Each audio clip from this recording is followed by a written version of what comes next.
नमस्कार मेरे बच्चों, आज हम आपको पढ़ाने वाले हैं पाठ 6 जिसका नाम ब्रिटिश राज्य के अधीन भारत है। हमने बच्चों इसमें देख लिया था कि 1857 की क्रांति के बाद ब्रिटिश सरकार ने किस तरह से भारतीयों पर अपना नियंत्रण मजबूत करने की कोशिश की।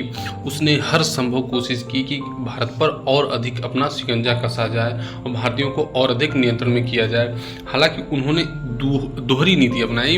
एक नीति तो उन्होंने ये किया कि भारतीयों पर जो है कि शिकंजा कसा जाए।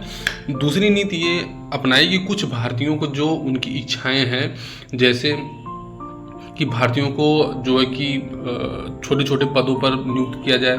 तीसरी चीज़ इनकी दूसरी इच्छा है कि भाई जो है कि हमें स्थानीय प्रशासन में भाग लेने दिया जाए, हमको जो है कि वोट डालने का अधिकार दिया जाए, ये सभी करने का अधिकार उन्हें दिया गया। फिर इसी तरह से आप देखेंगे कि सिविल सर्विसेज में भाग लेने के लिए भी भारतीयों को जगह दिया गया। तो मतलब कहते हैं ना कि कुछ थोड़ी सी इच्छाएं पूरी करके अधिक जो है लाभ कमाने की योजना इन्होंने बनाई। और एक सबसे बड़ा जो परिवर्तन इन्होंने किया हुआ था वो परिवर्तन था कि भारत का प्रशासन अब ब्रिटिश ईस्ट इंडिया कंपनी के हाथ से निकलकर किसके हाथ में चला गया था? महारानी विक्टोरिया के हाथ में चला गया था। अब वो पूरी जो है कि भारत की जितने भी छोटे छोटे राज्य थे उनकी भी रानी थी, और जो भारत में कंपनी का राज्य था उसकी भी रानी कौन थी? विक्टोरिया थी। तो इस तरह से हमने देखा था कि उन्होंने पुलिस प्रशासन में, सैन्य न्याय व्यवस्था में उन्होंने सुधार किया, वित्तीय व्यवस्था में सुधार किया, पाश्चात्य शिक्षा में। अब बच्चों आज हम आपको पढ़ाने वाले हैं कि आधुनिक शिक्षा का प्रभाव, कि आधुनिक शिक्षा में क्या उन्होंने नया डेवलपमेंट किया, क्या सुधार किया। देखिए बच्चों, एक बहुत जो है कि ज़रूरी चीज़ मैं बता दूं कि ब्रिटेन का मूल उद्देश्य भारत को शिक्षित करना, भारत को सभ्य बनाना या भारतीय लोगों को एक अच्छा जीवन स्तर जीने के लिए प्रेरित करना कभी नहीं था। उनका मूल उद्देश्य था कि भारतीयों को इस तरह से ढाला जाए कि ताकि वो संपन्न भी ना हो सके और वो विपन्न भी ना रहे, बीच में वो लटकते रहे मझधार में, और उसी का फायदा कौन ले? ब्रिटिश सरकार उठाती रहे, ताकि उनका शोषण किया जा सके, उनका एक्सप्लॉयटेशन किया जा सके। और इसी तरह से आप देखेंगे शिक्षा में भी उन्होंने सुधार किया। देखिए इसमें पढ़ते हैं, भारत में आधुनिक विज्ञान का प्रयोग 19वीं सदी के आरंभ में हुआ। भाई आधुनिक विज्ञान मतलब जो तर्क वितर्क करने की क्षमता, जो सोचने समझने की क्षमता है। विज्ञान में हम क्या करते हैं कि जो चीज़ प्रमाणित है उसी को हम सत्य मानते हैं, अगर जो अप्रमाणित है उसे सत्य नहीं मानते हैं। तो ये विचार जो है कि 19वीं शताब्दी मतलब जो 19वीं शताब्दी मतलब बच्चों 1800 से 1900 के बीच के 100 वर्ष का समय 19वीं शताब्दी कहलाता है। तो यह विचार चालू हो गया था। उदारवादी बच्चों उन्हें कहा जाता है जो ये कहते हैं कि जनता को स्वतंत्रता दी जानी चाहिए, उन्हें बोलने की स्वतंत्रता दी जानी चाहिए, उन्हें विचार रखने की स्वतंत्रता दी जानी चाहिए, उन्हें शिक्षा का अधिकार दिया जाना चाहिए, लोगों को जो है कि पढ़ने का अधिकार दिया जाना चाहिए। तो ये वो उदारवादी लोग ये कहते थे कि ये सब अधिकार जनता को दिया जाना चाहिए। इस सिद्धांत को मानने वाले को हम उदारवादी बोलते थे। आंग्ल शिक्षा नीति, आंग्ल मतलब होता है बच्चों अंग्रेजी शिक्षा नीति के चलते भारत में विज्ञान, तकनीकी एवं प्रौद्योगिकी का विकास हुआ।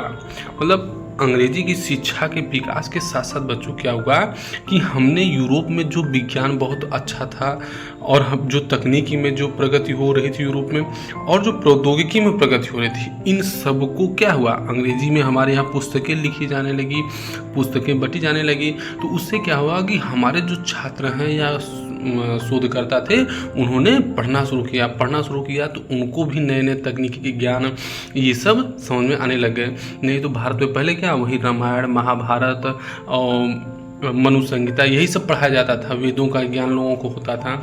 लेकिन भारतीयों को विज्ञान, तर्क वितर्क करने की तकनीकी क्षमता वो भारतीयों में डेवलप नहीं थी।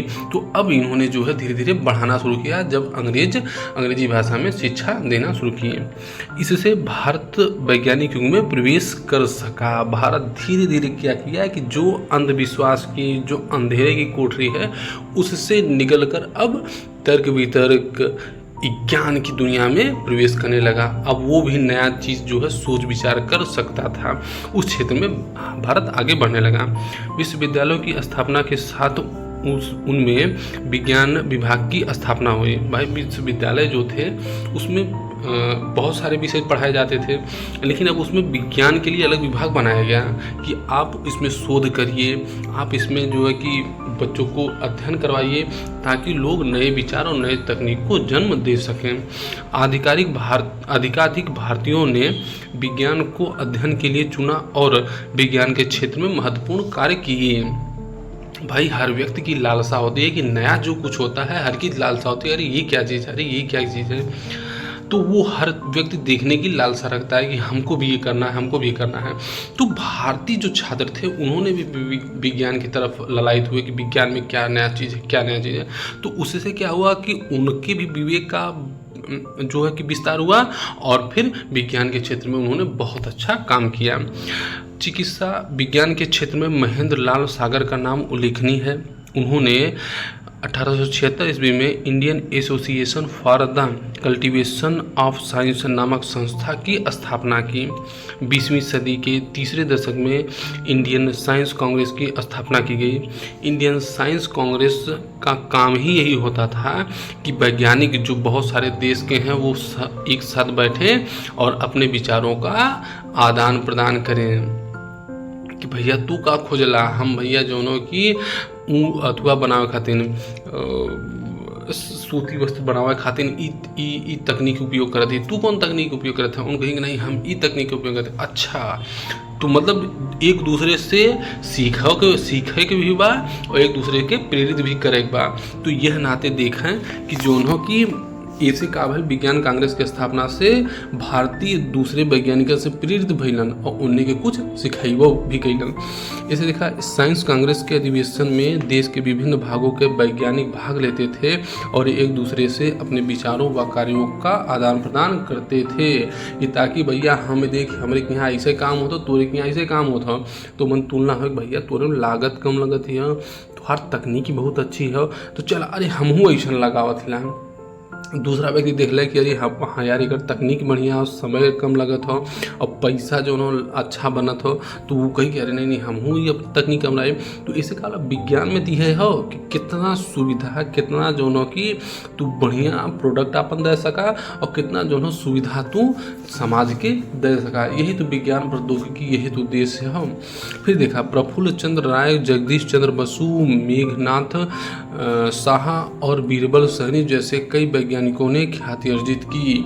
मतलब भारत में शिक्षा इतनी पुअर स्थिति में थी, इतनी गरीबाधारी स्थिति में थी, फिर भी प्रफुल्ल चंद्र राय और जगदीश चंद्र बसु, मेघनाथ शाह जैसे बीरबल सहनी जैसे पढ़े लिखे अच्छे व्यक्तियों ने विज्ञान में बहुत अच्छा जो है वो प्रगति की। आप जो है कि आगे देखेंगे कि सीवी रमन ने अपने कार्य और योगदान के आधार पर भौतिकी के क्षेत्र में नोबेल पुरस्कार की भी प्राप्त किया। मतलब नोबेल पुरस्कार प्राप्त करने वाले सीवी रमन पहले भारतीय वैज्ञानिक थे। उन्होंने क्या किया कि ये बताया कि जब प्रकाश किसी प्रिज्म से गुजरता है तो वह जो है कि 7 रंगों में विभक्त हो जाता है। यह सबसे पहले किसने खोजा था? सीवी रमन ने, जिसे रमन प्रभाव भी कहते हैं। तो भारतीय देखो इतने पिछड़े होने के बाद भी देखिए कितना जो है कि उत्कृष्ट लोग थे, कितने जो है विद्वान लोग थे कि उन्होंने कहते हैं ना कि आसमान में सुराग होता है, केवल प्रयास करने की आवश्यकता है, छेद तो दुनिया कर देती है। फिर अगला देखिए श्रीनिवास रामानुजन गणित और श्रीनिवास रामानुजन गणित के क्षेत्र में उनसे कौन तुलना कर सकता था? विदेशी चौंक जाते थे कि ये कौन सा विद्वान आ गया, इतना तेज उनका दिमाग था। विश्वेश्वरैया इंजीनियरिंग और टेक्नोलॉजी के क्षेत्र में के महान भारतीय वैज्ञानिक थे। मतलब विश्वेश्वरैया जो है कि इंजीनियरिंग मतलब अच्छी बिल्डिंग बना देते थे, अच्छी फैक्ट्री बना देते थे। वैसी फैक्ट्री कोई जो है कि दुनिया में उस समय नहीं बना सकता था, इतने विद्वान व्यक्ति थे। इस प्रकार भारतीय वैज्ञानिकों ने अपने योगदानों से विज्ञान के विकास के द्वारा देश के विकास में महत्वपूर्ण योगदान दिया। भाई जब आपका विज्ञान बेहतर होगा, आपकी तकनीक बेहतर होगी, कहते हैं कि अगर जिसके हाथ में तकनीकी है उसी के हाथ में दुनिया की पावर है। अमेरिका आज पावरफुल क्यों बना हुआ है, अमेरिका शक्तिशाली क्यों है? क्योंकि उसके पास तकनीकी बेहतर है, उसके पास जो इंजीनियर है वो बहुत उत्कृष्ट किस्म के हैं, तभी वो आज दुनिया पर राज कर रहा है। उसके जैसा आधुनिक अधिकार शायद ही कोई बना पाता हो, उसके जैसे आधुनिक हेलीकॉप्टर जो एक ही साथ कई टारगेट को जो है कि मार गिरा सकते हैं, ऐसे हेलीकॉप्टर बनाने वाला अमेरिका देश है। तब वो जो विज्ञान के क्षेत्र में अपने आप को बेहतर किया हुआ है और उसका देश भी विकास कर रहा है। भारत में भी बहुत सारे ऐसे वैज्ञानिक हैं, जैसे आप APJ अब्दुल कलाम का नाम लिखे होंगे, फिर आप देखे होंगे विक्रम साराभाई का नाम सुने होंगे। ये ऐसे विद्वान व्यक्ति हैं जिन्होंने भारत में विज्ञान को नई ऊंचाई दी और देश का क्या किया, विकास में योगदान दिया। शिक्षा और विज्ञान के क्षेत्र में हुए विकास कार्यों से देश को नई गति और प्रतिष्ठा प्राप्त हुई। भाई आज भारत को मिसाइल के क्षेत्र में जो अब्दुल कलाम आज़ाद जी ने जो योगदान दिया है वो शायद ही जो है कि कोई व्यक्ति दिया हो। तो आज भारत की मिसाइल का जो है कि वो लोहा माना जाता है कि क्या मिसाइल तकनीकी है। फिर आप देखेंगे कि जो स्पेस टेक्नोलॉजी भारत की है, स्पेस मतलब जो अंतरिक्ष में हम रडार अपना छोड़ते हैं, अपना जो है कि उपग्रह छोड़ते हैं, वो उपग्रह भारत में जैसा बनता हो, जितना सस्ता बनता है, जितना बेहतर किस्म का बनता है, शायद ही किसी देश में बनता हो। अमेरिका खुद कई अपने उपग्रह भारत के जो है कि स्पेस एजेंसी से छुड़वाता है कि भाई हमारे उपग्रह आप छोड़ दो, क्योंकि आप एक तो सस्ता बनाते हो, अभी क्वालिटी बेहतर है। तो ये आपको क्या करता है, देश को आगे बढ़ाता है, देश को और नई ऊंचाई पर ले जाता है। जन सुविधाओं में वृद्धि। 18वीं शताब्दी मतलब बच्चों 1700 से 1800 के बीच के 100 वर्ष के काल को 18वीं शताब्दी कहते हैं। शताब्दी मतलब 100 वर्ष होता है। तक अंग्रेजों ने भारत के धार्मिक, सामाजिक और सांस्कृतिक जीवन में हस्तक्षेप न करने की नीति अपनाई, किंतु 19वीं शताब्दी के प्रारंभ से ही उन्होंने भारतीय समाज और संस्कृति में परिवर्तन के लिए कुछ कदम उठाए। अंग्रेजों ने शुरू में जब भारत में शासन किया तो उन्होंने कभी भी भारत के सामाजिक, धार्मिक और सांस्कृतिक मामलों में हस्तक्षेप नहीं किया।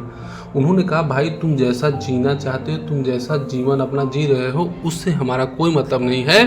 केवल हमारा क्या उद्देश्य है, हम तुम्हारे यहाँ से धन उगाहने चाहते हैं, हम तुम्हारे यहाँ से धन अधिक से अधिक अवशोषण करना चाहते हैं। धन को लेकर हम कहाँ पहुँच जाएंगे, इंग्लैंड पहुँच जाएंगे। हमें लाभ चाहिए, बस हमें पैसा पैसा चाहिए। तो कहते हैं ना, पैसा पैसा क्यों करती है, पैसे पे क्यों मरती है।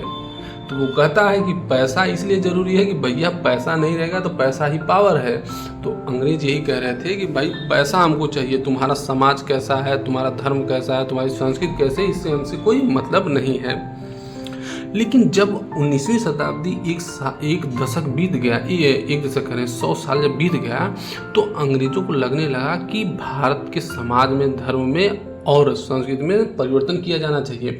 और परिवर्तन इसलिए नहीं किया जाना चाहिए कि इनका सुधार करने का उद्देश्य था, बल्कि इनका उद्देश्य ये था कि भारत का समाज ब्रिटेन के समाज से के जैसा हो जाए, ताकि जब ब्रिटेन के समाज के जैसा हो जाएगा तो हमें भारत में शासन करने में आसानी होगी। हम जो है कि हमारे तरह के सोचने वाले लोग हो जाएंगे, हमारे तरह से विचार करने वाले लोग हो जाएंगे। जब हमारी तरह से विचार करने वाले लोग हो जाएंगे तो हमारी नीतियाँ जो होंगी, हमारे नियम होंगे, वो मानने वाले भी वही लोग होंगे। तो इससे क्या होगा कि हमारा बेहतर तरीके से भारत पर और अधिक नियंत्रण स्थापित हो जाएगा। मैकाले क्या कहता था कि भारत के लोगों को अंग्रेजी शिक्षा अगर दी जाए तो वो शरीर से तो काले होंगे लेकिन दिमाग से गोरों की तरह होंगे, सोचेंगे, समझेंगे, सब कुछ करेंगे, और वो क्या है, गोरों के गुलाम होंगे। तो उसका ये मतलब था। भारत स्थित ब्रिटिश प्रशासन कुछ सीमा तक भारतीयों में आधुनिक सोच पैदा करना चाहते थे, लेकिन वहीं तक जहां तक ब्रिटिश हितों को नुकसान ना हो। हमने फिर कहा बच्चों कि ब्रिटिश भारत में सामाजिक सुधार कर रहा था, लेकिन उसका उद्देश्य बस इतना था कि हमारे जो हित हैं, जैसे हित का मतलब कि हमारे जो धन हमको भारत से मिल रहा है, उस धन में कोई कोताही ना हो, उस धन में कोई कोताही ना हो, भारत में सामाजिक सुधार इस तरह से किया जाए कि वो प्रगतिशील भी दिखें और लेकिन हमारा जो है वो घाटा भी ना हो। तो इस तरह का उन्होंने सामाजिक परिवर्तन करने की कोशिश की। अतः उन्होंने भारत में आधुनिकीकरण की संतुलित नीति अपनाई। आधुनिकीकरण की मतलब होता है बच्चों कि नए तरीके से जीना, नई सोच के साथ जीना। जो पुरानी सोच आपकी है, पुरानी जो भी आपकी प्रथाएं हैं, सामाजिक संरचना है, उसको त्याग कर नए तरीके से जो अभी वर्तमान में चल रहा है उस तरीके से जीवन जीना बोलते हैं आधुनिकीकरण बोलते हैं। तो ब्रिटेन जो है भारत में आधुनिकीकरण की तरफ ले जा रहा था, लेकिन वो संतुलित नीति के तहत कि ताकि हमारा ये अगर ज़्यादा जो है कि इनका सामाजिक उत्थान हो गया या सांस्कृतिक रूप से हमसे श्रेष्ठ हो गए तो ये हमारी बात तो कभी नहीं मानेंगे। तो इनको अपने अधीन भी रखना है और इनको धीरे धीरे चलना भी सिखाना है। ये दौड़े ना, अगर दौड़ जाएंगे तो फिर हमसे आगे निकल जाएंगे। तो इस तरह से आप देखेंगे कि अंग्रेजों ने भारत में आधुनिकीकरण शुरू किया। इसी नीति के तहत अंग्रेजों ने कई हजार किलोमीटर की रेल लाइन बिछवाई जिससे आवागमन तेज हो सके, वह व्यापार को बढ़ावा मिले। अंग्रेज ये जानते थे कि रेलवे एक ऐसा साधन है जो एक क्षेत्र को दूसरे क्षेत्र से जोड़ता है। इसे हम बोलते हैं, रेलवे को ऐसे बोला जाता है कि ये किसी देश की धमनी होती है जो एक स्थान से दूसरे स्थान पर लोगों को लेके जाती है, लेके आती है, एक स्थान से दूसरे स्थान तक वस्तुओं को लेके जाती है और लेके आती है। तो ये शरीर की धमनी की तरह काम करती है और ये क्या करती है, सभी शहरों को जोड़ती भी है। तो रेलवे ने भारत में क्या है, आधुनिकीकरण का एक नया माध्यम बना, एक प्रगतिशील विचार का माध्यम बना। क्योंकि रेलवे से एक क्षेत्र से जब दूसरे क्षेत्र में आप जाएंगे तो वहाँ के लोगों को जानेंगे, अरे आप तो बहुत संपन्न हैं, आपके यहाँ समाज बहुत अच्छा है, आपके यहाँ कंपनी लगी है, तो लोग चाहेंगे कि यार हमारे यहाँ ही भी हो। तो इससे क्या होगा, हमें आधुनिक तरीके से जीवन जीने का क्या है, माध्यम मिल जाएगा। अब देखिए, अंग्रेज ठंडे प्रदेश के रहने वाले थे और उन्होंने भारत में पड़ने वाली गर्मी को सहन करने की आदत नहीं थी। अतः उन्होंने अपने परिवारों को भीषण गर्मी से बचाने के लिए भारत में नए नगर जैसे नैनीताल, शिमला, दार्जिलिंग बसाए। अरे गोरे इसलिए गोरे नहीं थे क्योंकि उनकी चमड़ी गोरी थी, क्योंकि वो ठंडे प्रदेश में रहते थे इसलिए वो गोरे थे। अब जब ठंडे प्रदेश में रहेंगे और आ जाएंगे भारत में, और भारत में मई जून की गर्मी ऐसी होती है कि आदमी उबल जाए। तो आदमी जब उबल जाएगा तो ये अंग्रेज की खेत की मूली थी। तो इन्होंने क्या किया कि यार ये तो भारत दिल्ली उल्ली में समय काटना बड़ा मुश्किल हो जाता था, गर्मी में इतनी गर्मी, भीषण गर्मी होती थी। तो ये नए क्षेत्र जैसे नैनीताल, शिमला, दार्जिलिंग, यहाँ पर क्या होता था, गर्मी के सीजन में मौसम बहुत सुहावना होता था, ये यूरोप की तरह फील करवाता था। तो यहाँ पर सारे अधिकारी जो महकमा था वहाँ पहुँच जाता था, वहीं पर निवास करता था, ताकि जो है कि हमें गर्मी के सीज़न में आराम से रहना पड़ जाए। कहते हैं जान रहेगी जहान रहेगी, मर मुरा गए तो कोई सब यही दफन कर देंगे, हमारा सब कुछ खत्म हो जाएगा। अंग्रेजों ने भारत में नहर व कुओं का भी निर्माण किया जिससे ज़्यादा से ज़्यादा खेतों को सींचकर उत्पादन बढ़ाया जा सके और भू राजस्व की अधिक से अधिक प्राप्ति हो।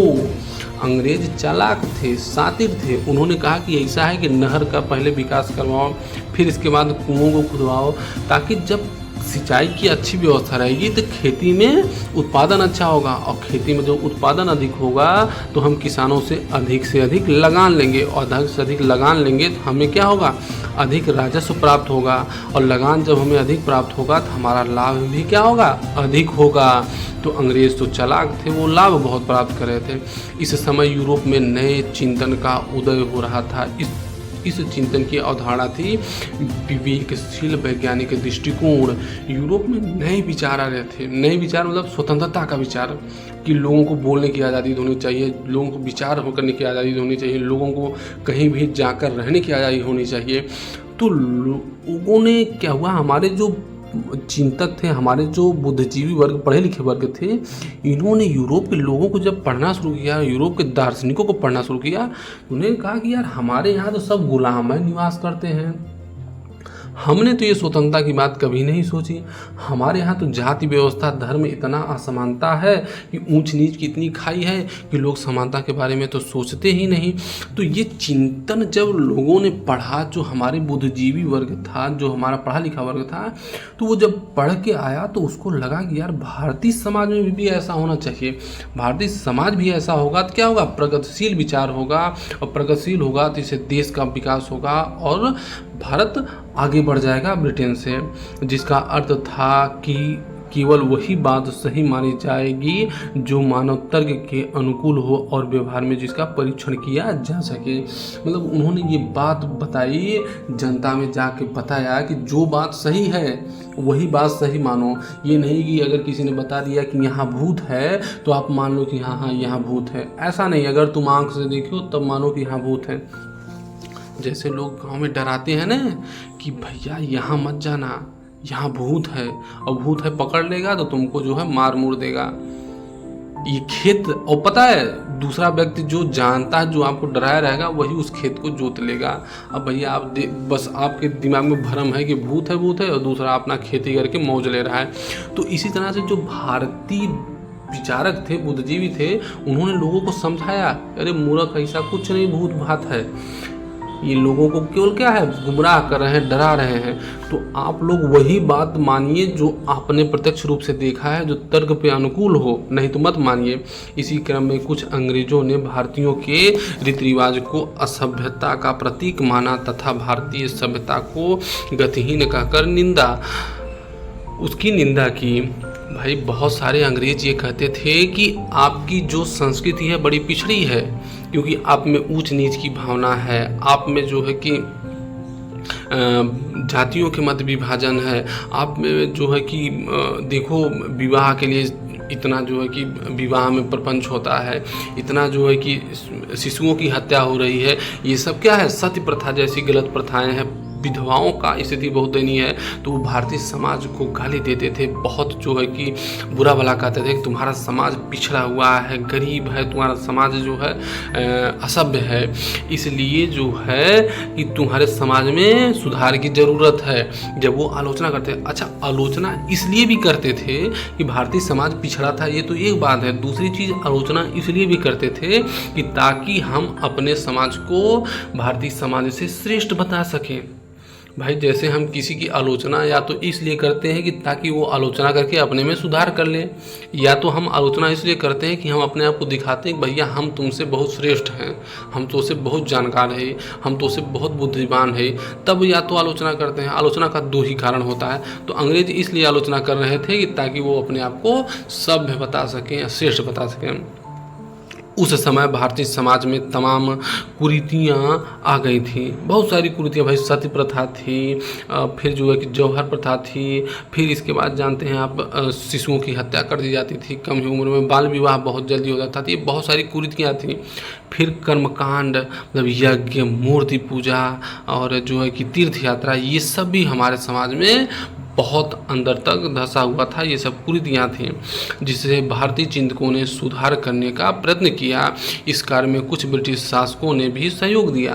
भाई कुछ भारतीय चिंतक जैसे राजा राम मोहन राय हो गए, दयानंद सरस्वती हो गए, इन सब ने क्या किया कि भारतीय समाज में जो कुरीतियाँ थी, जो अंधविश्वास था, जो अशिक्षा थी, उसको दूर करने का प्रयास किया कि ताकि समाज का उत्थान हो सके, ताकि समाज विकास कर सके। फिर इस कार्य में बहुत सारे ब्रिटिश शासकों ने भी योगदान दिया कि हाँ भैया आपका समाज थोड़ा पिछड़ा हुआ है, इसमें अगर सुधार कर दिया जाए तो वो क्या होगा, वो समाज प्रगतिशील हो जाएगा। अगर विलियम बेंटिंक ये नहीं चाहता कि सती प्रथा अवैध हो तो सकता है कि कितने लाखों स्त्रियों को सती बना दिया जाता, जबकि महिलाओं के लिए कितना जो है जिंदा उनको अपने पति के साथ जलना होता था। ये कितनी क्रूर जो प्रथा भारत में प्रचलित थी। यद्यपि उनकी नीति धार्मिक मामलों तथा रीति रिवाजों में कम से कम दखल देने की थी।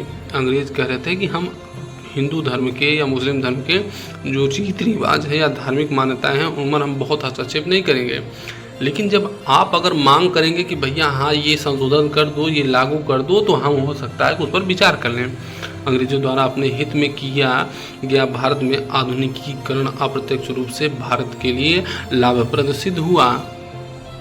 भले से अंग्रेज अपने हित के लिए ये चाहते थे कि हमारे हित में जो सुधार हम करें वो ब्रिटिश हित में हो। वो ये चाहते थे कि जो भी हम सुधार करें वो ब्रिटिश हित में हो। और दूसरी चीज़ कि ताकि हम भारतीय समाज को प्रगतिशील बता सकें, और दूसरा चीज़ ताकि हम अपने आप को सिद्ध भी कर सकें कि हम भारत में क्या है, सामाजिक प्रगति कर रहे हैं, सामाजिक सुधार ला रहे हैं। लेकिन उनका मूल उद्देश्य ये था कि भारतीयों को अंग्रेज़ों के तरह बना देना, और ताकि जब अंग्रेज़ की तरह भारतीय हो जाएंगे तो क्या होगा, हम उन पर बेहतर तरीके से नियंत्रण स्थापित कर सकेंगे और अपनी बात मनवा सकेंगे। तो इस उद्देश्य से उन्होंने भारतीय समाज में सुधार किया। लेकिन कहते हैं क्रिया का एक प्रतिक्रिया उल्टा रिएक्शन होता है, और भारतीयों ने धीरे धीरे सीखते सीखते सीख गए। तो उन्होंने कहा कि ऐसा है, तुम हमको इतना दिन से सिखा रहे हो, अब हमारी समय आ गया है कि अब हम तुमको सिखाएंगे कि कैसे समाज चलता है, कैसे अर्थव्यवस्था चलती है, कैसे देश चलता है। तब लोग डंडा लेकर खड़ा होना शुरू हो गए अंग्रेज़ों के खिलाफ। अंग्रेज़ों द्वारा लागू की गई पाश्चात्य शिक्षा ने लोगों में नई दुनिया की ललक और जिज्ञासा जागृत की। अब लोग जानने लग गए कि यार अच्छा ब्रिटेन में क्या हो रहा है, रूस में क्या हो रहा है, अच्छा वहाँ युद्ध हो रहा है, कौन जीता कौन हारा, तो एक ललक लोगों में होने लग गई। अच्छा जब ब्रिटेन जहाँ पराजित होता था तो कई बार राजा राम मोहन राय बताते हैं कि जब फ्रांस की क्रांति हुई तो उन्होंने लड्डू बांटे, और जो है कि आप देखेंगे कि और कई क्रांतियाँ हुई तो उन लोगों ने मिठाई बांटी कि जहाँ स्वतंत्रता की जीत होती थी, जहाँ जो है कि जनता की जीत होती थी।